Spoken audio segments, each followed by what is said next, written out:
Hello, L5R enthusiasts. Kolat Informant is back once again with another classic L5R CCG deck tech.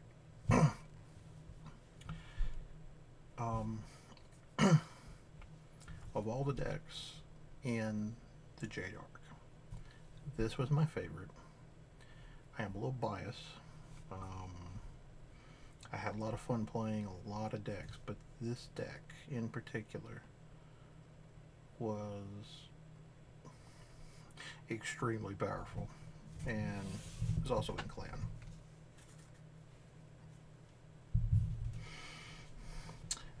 This deck had the initials of Ford.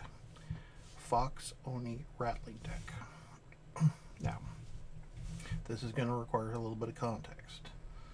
So, in Fire and Shadow, you had the stronghold Kyuden Kitsune. It was a 5/4/6 stronghold. Fox personalities cost 2 less gold for you. Manda's personalities will not join you. Other Yoritomo Alliance personalities will join you and are members of your clan. Your Shugenja personalities each have +1 chi. While you are the defender, you decide the order in which battles resolve. Alright, so that's a lot of game text. Let's talk about the rules of the day. So back in those days, you could play,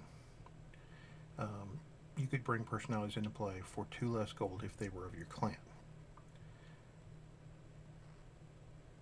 This also reduced your Fox Clan personalities by 2 gold.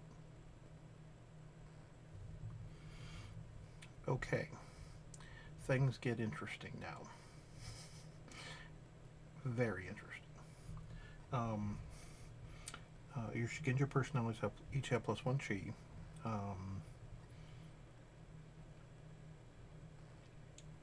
That was in this deck, that was mostly relevant against the ninja decks of the era. But you were swarming the board so much that it really made it difficult anyway. When you're the defender, you decide the order in which battles resolved. I have had that come up a couple of times, and it's pretty brutal. So I'm going to talk about the Sensei first before we get into the deck. Obviously this is a Fox Oni Ratling deck. The Fox Clan being the stronghold. And then the Sensei, the Atok Sensei, Crab Mantis, Monk, Naga, Scorpion, Shadowlands, which didn't make any sense by the way, Unicorn Sensei. -2 starting honor, so you started at 4, but that's higher than Mantis normally. Your Ratling personalities are members of your clan. Ratling followers will join you for 1 less gold. So both of those discounts were very important.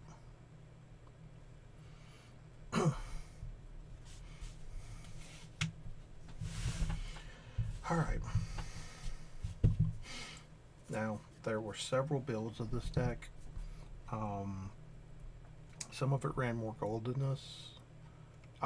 This is a very skimped down version because of the discounts that's in the deck. So I'm running 3 small farms. And then the 3 Island Wharfs. Now, Island Wharf was the Yoritomo Alliance bonus holding that they got. So it cost 1 and produced 2. It was also doubles as a port. And that's all for the holdings. So besides your stronghold, that's it. The deck played 2 regions, Ratling Villages. So when a Ratling personality enters play from this province, you may reduce its gold cost by 2, or attach a Ratling follower from your hand without paying gold costs.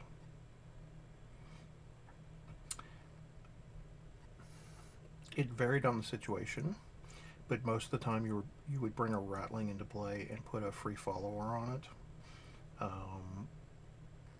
But I have had situations where I needed the extra 2 gold to do some crazy stuff. Limited action is you can pay 1 gold to make a 0 force Ratling follower and attach it to one of your Ratling personalities. Now half the deck is Ratlings and half the deck is Foxcon personalities, and there are 2 Oni in the deck. So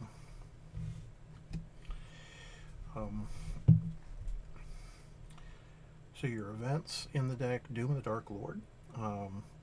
Basically, this meant during your end phase, every player would draw 2 cards instead of 1. But if your fate deck ever emptied, then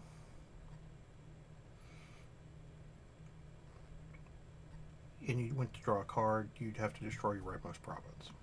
So it's detrimental, but most games are not going to get there. Enlistment. So this is a once per turn effect. Whenever a player attaches a follower from their hand to a personality they control, they draw a fate card at the beginning of the next end phase.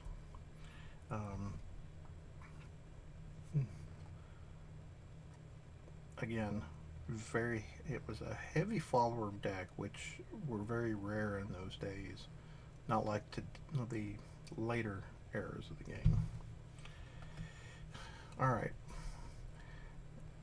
this is a banger, and one that a lot of people remember. Desperate Measures.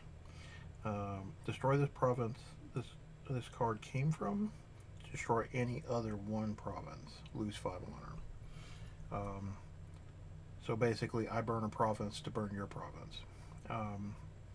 It was a fantastic card in military-based decks.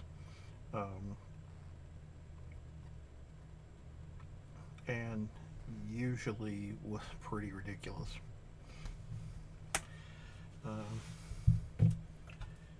Kolat Duplicate. This is another one to get early personalities off the board.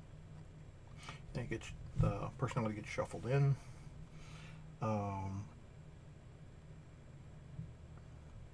Not just him, but all cards attached to him. And then the next time this game that you would bring that personality out, he costs 0 gold, but they don't gain honor for it. So it's a good way to slow down your opponent. And final words. Until the end of the next turn, negate all current and new spell effects. So this negated spells and keyos. This was very important in certain matchups, particularly decks like Phoenix and the Brotherhood of Shinsei.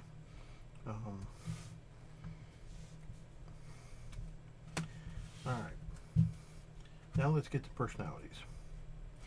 So Kitsune Suke is a 1/2 4 gold that you're going to notice the theme here. And reaction: when a follower enters play, you can bow Suke to permanently give that follower +1 force. So the Stronghold, Fox personality. Now at the time they were synonymous. Fox Clan and Fox were synonymous, meaning this card, you could reduce its gold cost by 2 for the Stronghold and 2 for your ability to play the card, because it was in clan. So that meant that this was 0 gold. 3 copies.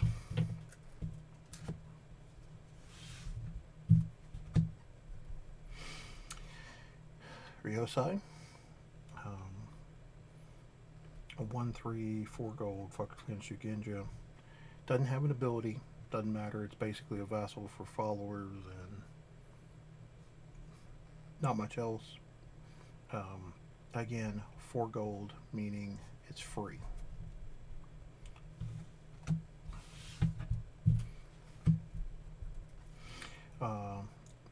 Kitsune Shudo.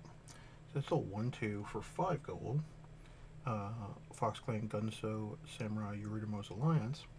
Battle ability. Once per battle, Shudo gains force equal to the force of one of his followers. So in this, again, this scenario, it's a 1/2 for 1 gold, so it comes off a small farm. And if you have a follower on him, he can get a force bonus off the follower's force. That's relevant with as many followers as we have in this deck. 3 copies.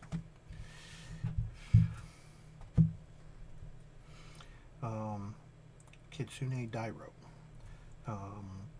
3/4, 6 gold, 2 personal honor. Fox Clan Yorima's Alliance. When it enters play, you can either give him the Samurai or the Shugenja trait permanently. Most of the time, he's gonna get the Shugenja trait simply for the extra cheat, because I don't think there's anything in. I have to double check. I don't think there's anything in here with the Samurai trait that's relevant. 3 copies. And again, that's 2 gold for a 3/4, 5 chi personality. You're playing 1 copy of the experienced Ryosai. So if you overlay her, she's free. If you pay for her, she's 1 gold. The ability is not relevant here. Depending on the build, you could actually play Flee the Darkness in the deck, because most of your personality base is Shugenja, or a good portion of it, and it's another cancel action. And then Ryosai would let you recur it. Now we get to the Onis. Oni no Akuma. 6/3, 0 gold. Unique. When it enters play, destroy the province from which he was played. Now, 6 forces is going to be enough to take most provinces. And then his experienced version. So the experienced version is also 0 gold. 8/5 also destroys the province which he came. But you have to destroy a follower you control in order for you to assign or move him into battle. Not going to be a problem in this deck. Hucking Fuge is what they're doing. Now we get to the Ratlings. So, since they are part of your clan, they cost 2 less gold. So we have Ratling Conjurer. It's a Shugenja, so it's a 1/3. Cannot attach spells with gold cost above 3. That doesn't matter. Open. Buy Ratling Conjurer and discard a card from your hand to give all Ratling cards +1 force. Very relevant. Mostly what you're going to be doing with Ratling Conjurer is basically a force bump for all your Ratling cards. 3 copies.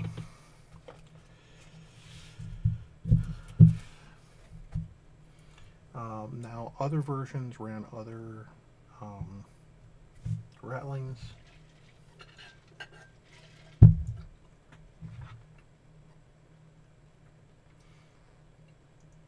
But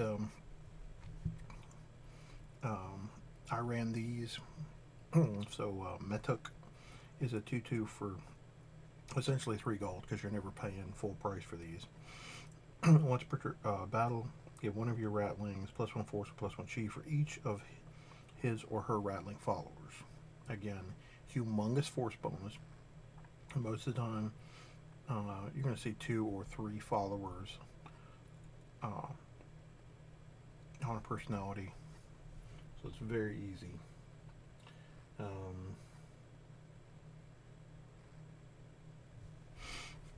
To get big force bonuses.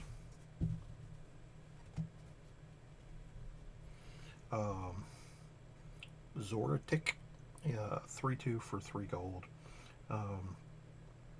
You can usually use the ability to cancel the force bonus, or basically lower it to 0.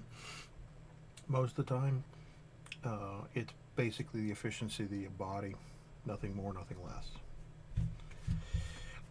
And then we have Mr. Busted, Chichikchuk. He's a 2/3 for 6 gold, or in this case 4 gold, so he's off your stronghold. Ratlings are unaffected by plague tokens while he's in play. That doesn't come up a ton, but it does come up. All Ratling personalities and followers in an army with him have +1 force. Additional +1 force. What made this card nutty was reaction. Bow to reduce to 0 the gold cost of a Ratling that is being put into play. A Ratling follower can be attached to this card while you're performing the action, because normally you couldn't do that. So I have had scenarios where my first turn was play a copy of him, bow him to purchase another copy of him, bow him to purchase another Ratling, and then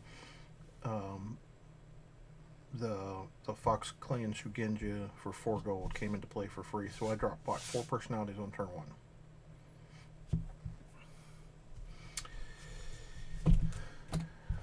Needless to say, that is about as crazy as it comes, but it happened with this deck.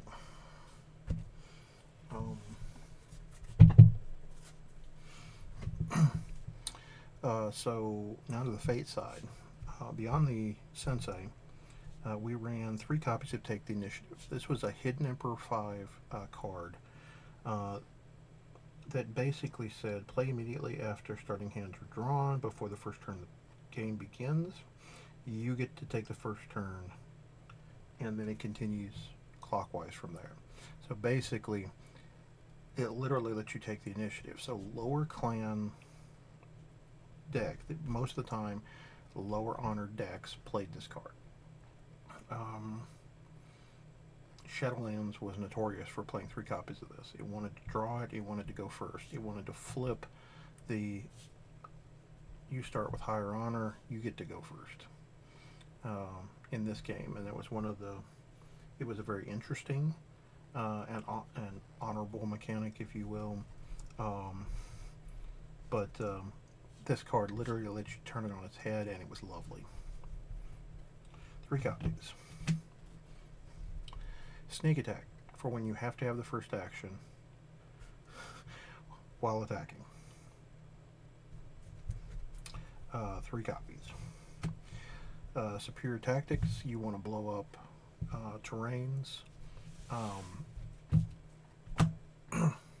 Typically somebody's going to want to play a terrain that kills your deadly ground, or they want to stop you from playing deadly ground, just let you kill it. It does have a movement action, which is not irrelevant, particularly because all your Shugenjas get the bump of chi from the stronghold, so you can actually move that personality to another battlefield.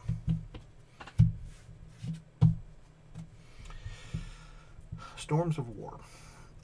So this is some of the punishing mechanics that this deck had. Until the end of the battle, any player who wishes to perform an action must bow a personality or follower in the battle immediately before the action begins, or else the action is cancelled. If the action will move a unit into battle, cards in that unit may be bowed to allow the action. So basically, you're trying to swarm and outnumber your opponent, and most decks didn't play a lot of followers back then. Taturi's army, out of the palaces of Otosanushi, would be one of those decks that could actually do this, but most other decks was like, okay, so they're going to run out of people or things to bow to be able to take actions. 3 copies. Deadly Ground. You're big enough, you have high enough force to take the province, or you have high enough force to win the battle, and you don't want them taking any more actions Deadly Ground. This was a staple in every military deck known to mankind in that era. Um, this was a meta card, Forgotten Lesson. Um, this was a card to shut off specific sensei. So it reads, target a sensei card. That card does not affect play until the end of turn. I think, and I'm having to think back pretty hard. I don't remember, it was the Yoden Sensei. There was a sensei that Lion Clan could play that basically said, if you have more personalities than the controller of the sensei, you could only bring one personality to play that turn. This was to shut off that sensei where you could play your entire dynasty stack.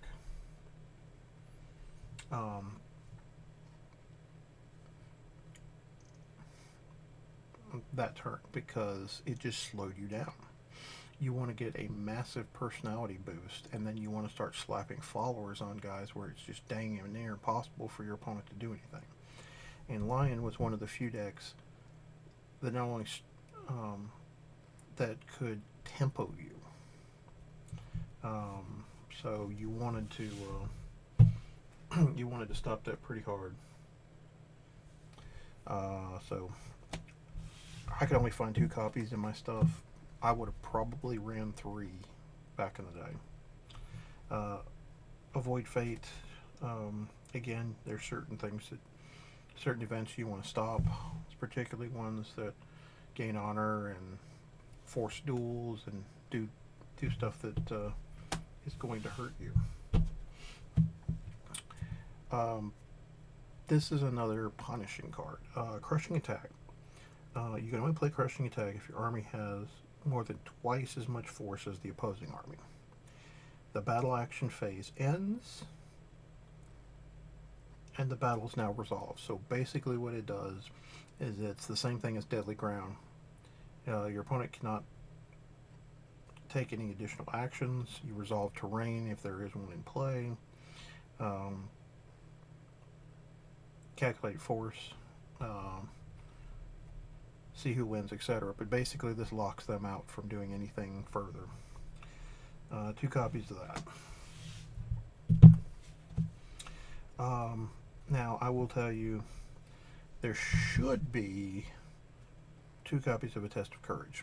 I could not find. I was hoping to find another print of this in my stuff, and for as many cards as I have accumulated, I did not find this card.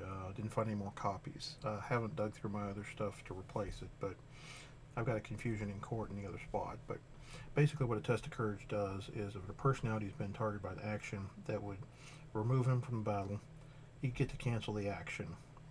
But you cannot bow the personality to perform an action or target him with an action for the rest of the turn. Still very important to keep personality in the battle. Now we get to our followers. So this is our only non-Ratling follower in the deck. Ashigaru, 0 gold, has a force equal to the number of farms in play. It says small farms on the card, but that was eventually errated. If this card is destroyed, you lose 2 honor. It's a free follower, and I only run 3 small farms, so it could be up to 3 force. Very good for the deck. Alright, so everything else is is a Ratling card. So the conscripts are free. It counts as a Ratling pack. You lose 1 honor for playing it. You really, for the most part, you don't care. If you win a battle and the conscripts are your participant, it gets a +1 force token at the end of the battle. So these can grow in power Um,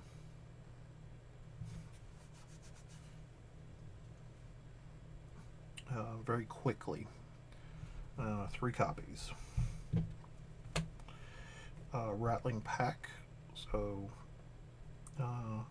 1 force, 1 gold. With the sensei is 1 force, 0 gold.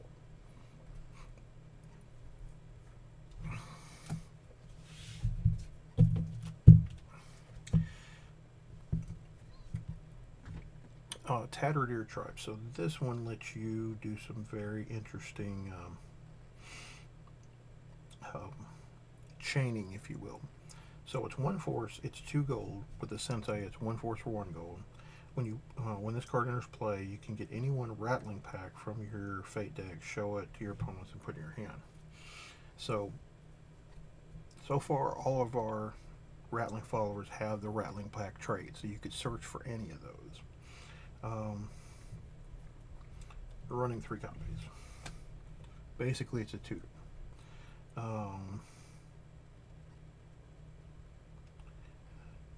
Chicken. I'm hoping I'm saying that right. It's 3 force for 3 gold with the sensei. It is also a Ratling pack. If it's destroyed during your next end phase, if it had not been in an attacking or defending army since your last end phase. Well, guess what? These guys are turning sideways. So that, for me, is not going to be a problem. Again, it's searchable, and it's 3 force, 3 gold. Very good rate. Now, this is probably a card that should not be in here, but I could not figure out what the other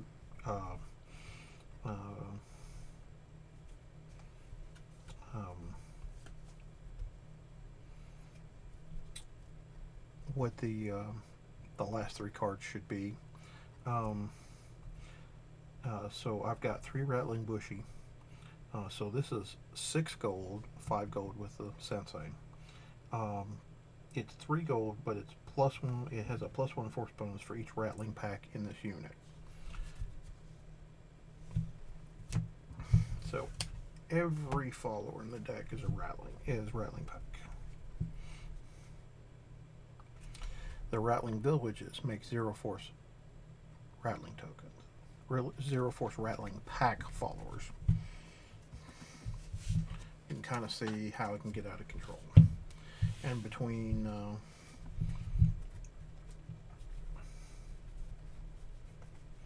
so the deck took a swarm strategy, added followers for protection, and then played cards that leveraged its advantage. Ninja had to draw exactly correct because you're putting out so many bodies and so much chi that they can't use their stronghold ability to send your guys home without a lot of strategic strategic help. Lion had to have the sensei to slow you down, and you could also play Amnesia because you have so many Shigenja, but Amnesia lets you shut off the sensei for X number of turns based on how many Shigenja you bow, which you have a ton of. Now you're going to lose honor with this deck, and you do have to. All your Ratlings have a dash, and all your both Shadowlands guys have a dash. You do have some zeros in here, and then you've got Suke that has a 2, and Dairo. So you have to watch your honor early. But you could definitely smash face. And this forward ran like a Mustang most games. Again, this was a very fun deck. I enjoyed playing it in the day. Stay tuned for more classic L5R CCG deck techs. Some of these are going to be fun, some of these are going to be competitive. All of these are going to be ones that I've had some experience level playing. Until next time, there is no escape from the tiger.